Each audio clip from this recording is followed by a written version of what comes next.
voices, your stories. Local news that matters to you.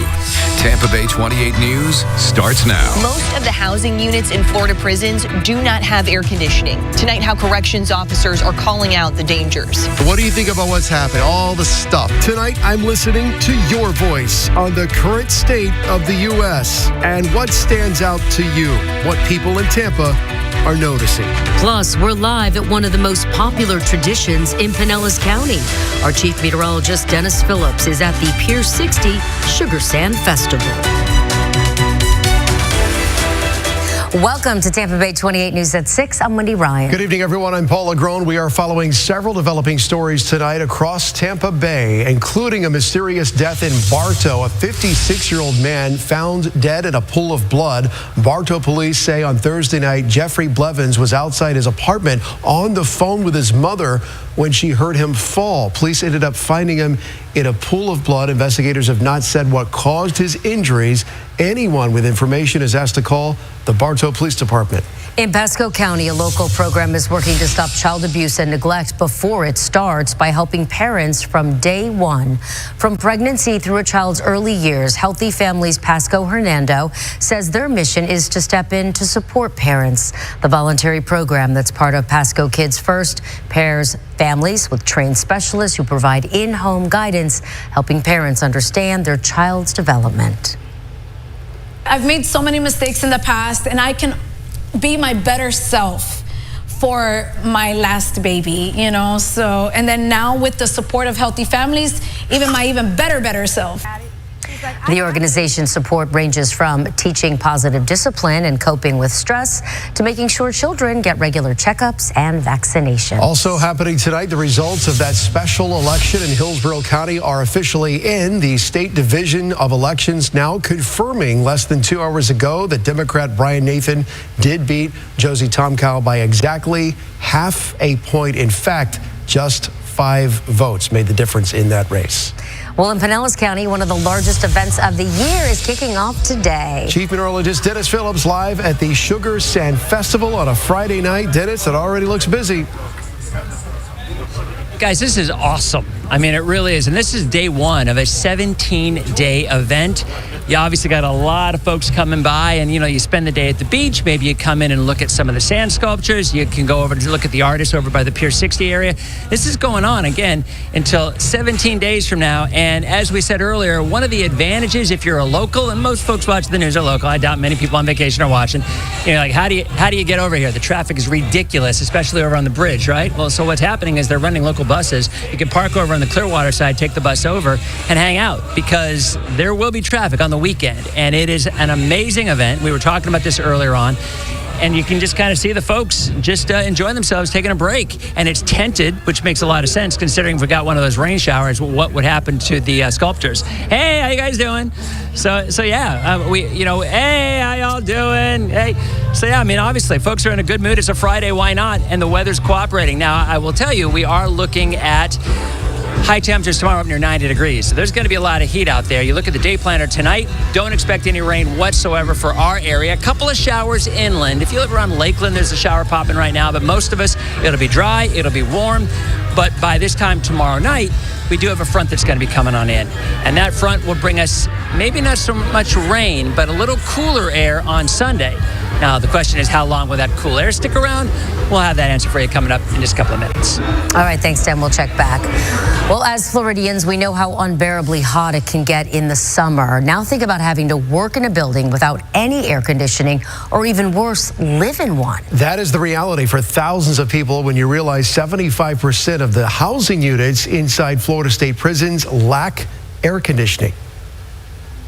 It was so bad that you wanted to go outside to get away from the heat. Oh, wow. That makes sense, because it was so much hotter inside the dorm than it even was outside of the dorm. I-Team reporter Kylie McGivern first began reporting on extreme heat in prisons more than 4 years ago, and she's now following through on the latest efforts for change. I met Connie Edson, an advocate pushing for relief in Florida prisons, back in 2023. She has made this issue her mission and is now trying a new approach for funding. This is heaven to me. This is heaven. Heaven after being released nearly 2 years ago from what felt like hell. Anytime I'm in heat, I go right back to being there. Heat, a trigger for Danielle Horst, who spent 3 years as a prisoner inside Lowell Correctional Institution. Right back to being in that, the torture of what it was. It wasn't abnormal for you to walk by and have a girl laid out on the ground and medical being called because they've done passed out from the heat. Horst survived, but a lawsuit the Florida Justice Institute filed in 2024 against the Florida Department of Corrections alleges that extreme heat has contributed to recent deaths at Dade Correctional Institution and listed the details surrounding 4 inmate deaths. An expert retained by the Florida Justice Institute to evaluate the heat index at Dade CI documented indexes topping 119 degrees. At Lowell, the captain and the sergeants would walk around the dorm. They would hit the thermometer and gauge it. I know the dorm that I was in was upwards of 130 degrees. And that was me physically seeing them gauge it. But we had at least 1 or 2 that were shipped out to the hospital for heat exhaustion or heat-related issues in just the short month or 2 that I was working in medical. With the stakes that high, Horst tells us, people were desperate. Girls would actually get into fights, do whatever they could to go to confinement to get out of the heat. You would literally figure a reason to go to medical so that way you had a little comfort from the heat. They take off your gain time. So it's literally down to, well, do I want to go home 3 days earlier or do I want relief from the heat for a few minutes? Where people were being released. I've shot several stories inside Florida prisons over the years, but we were always brought to controlled areas where air conditioning exists. What were they saying was going to happen? A brief reprieve for those we interviewed when 75% of housing units in Florida's state prisons lack AC. A 20-year master plan released in 2023 estimated HVAC installation costs in all 515 of the state's unconditioned housing units would total $582 million. They're never going to put millions of dollars into 30, 40, 50-year-old facilities. But the point is, we still have a problem. How many years now has this been your mission to make some sort of change in this space? 6 years. 2020, I started going to Tallahassee. Even though my loved one is out, I can't imagine anyone living in something like that with no air. Get in my car. Connie Edson, an advocate, So hot. says talking with someone still on the inside. He's like, Connie, it's like going in a black car and you can't put the air on. There's no door, it's a steel door, the windows don't open, and there's no fan. Edson says a cost-effective solution We don't have to do any infrastructure. We could go in there tomorrow. is what's known as a split mini air unit. The only solution for these facilities that have no existing ductwork. You've likely seen one before. It looks like this one we saw inside a local church. Well, I had gone to the Capitol and I met with Secretary Dixon. He let me donate the split mini air to the dog program, and they put walls up and they now have an air-conditioned dog program. Now she is pushing for an AC pilot program at 3 state prisons. The before and after pilot program targets sleeping dorms, education dorms, the dog program areas, and 2-man cells, not the whole facility.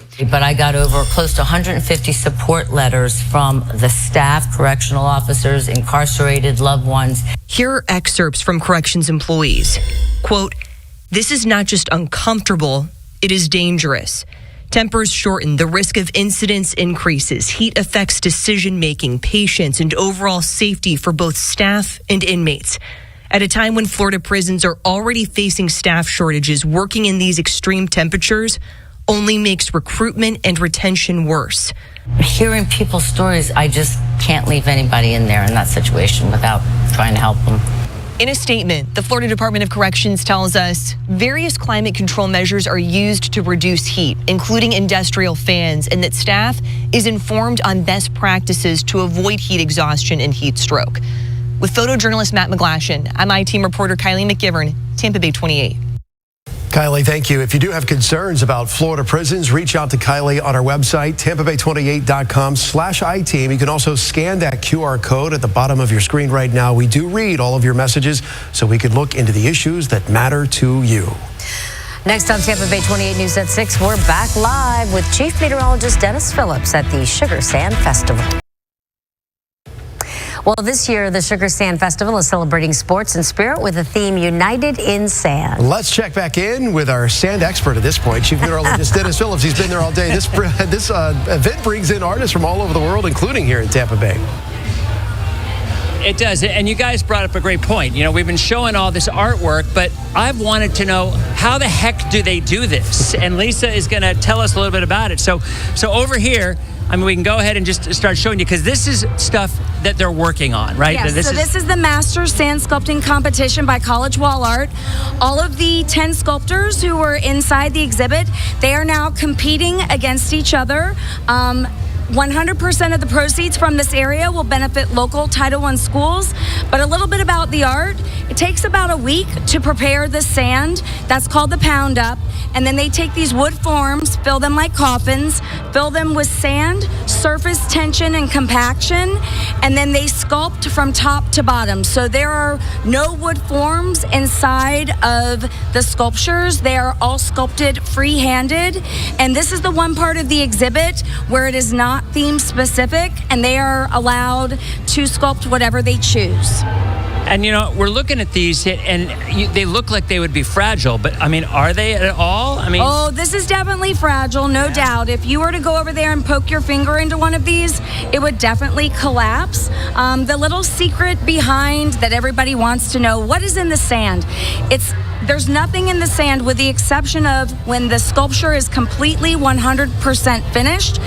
They mix an adhesive with 75% water. It acts like an eggshell that creates a surface that just holds the grains of sand together. But if you were to go over there and go poke your finger in one of them, it would still collapse. Unbelievable. That's amazing. And that's why we have the tent here, too, because if it would rain. Correct. Because wind and rain do not mix with sand sculptures. It allows us to carry on this event for the full 17 days. Awesome. Well, thank you so much. It's really spectacular. And Lisa will be back on DPL at 7:30, and we're going to do like a complete walking tour of everything and kind of give you an idea if you don't get a chance to come on out. So let's go ahead and talk a little bit about the forecast, because for folks going to the beach this weekend, I actually think we're looking pretty good.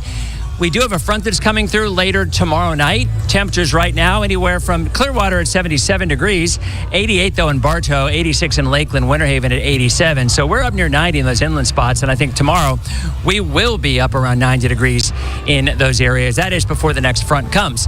So a satellite picture, there it is. We have isolated shower, 1 or 2 east of Plant City, 1 west of Lakeland, but overall it's dry. And, you know, I wouldn't be surprised if 1 or 2 pop up. Futurecast kind of shows that. It kind of hints at that. From now until maybe 10 o'clock, you can see inland. That's where they would pop if they would. Nothing along the beach. Tomorrow, kind of the same setup. Maybe a bit of fog offshore in a few spots, but otherwise we are partly sunny. We are very warm.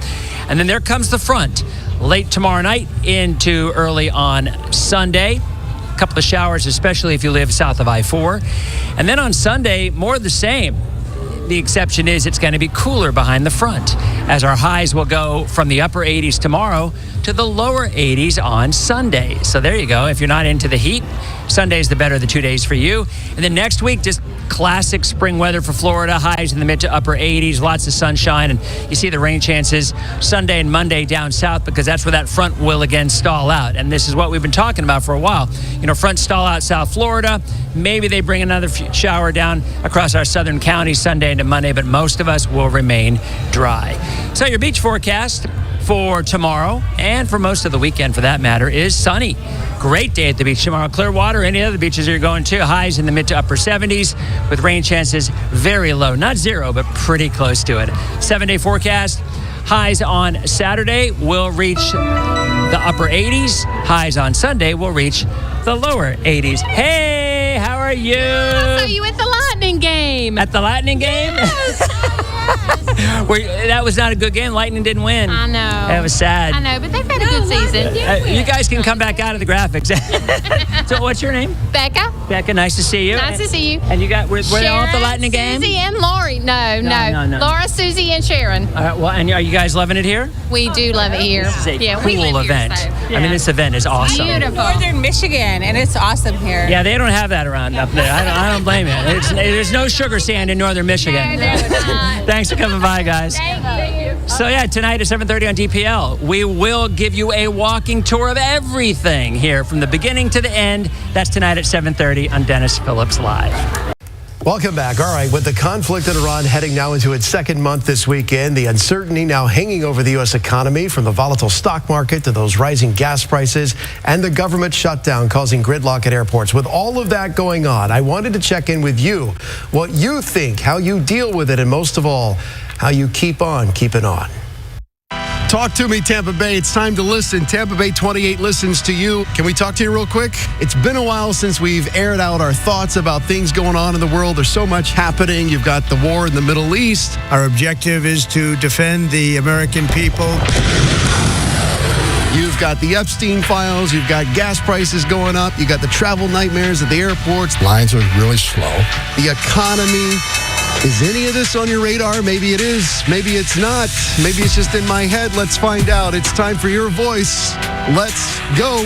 What's going on in the world today? What do you think about what's happened? All the stuff. Is there any one thing that stands out to you? It's just sadness. I mean, that's kind of what I feel right now. It's like there's just this malaise that is over everybody. I mean, you go home and it's just sad. It's ZZ Top. Personal development, boundaries, okay, all those types of things. Right. Some more personal reflection type stuff. Yeah. Are you worried about all the things going on? We get the war in the Middle East, the gas prices, the politics, anything of that? I really don't give. No, you don't care. Don't care really about anything. Finish your sentence. I have my opinions, but it's one of those. It doesn't affect. There's nothing we can truly do about that. What they choose to do, we can only vote.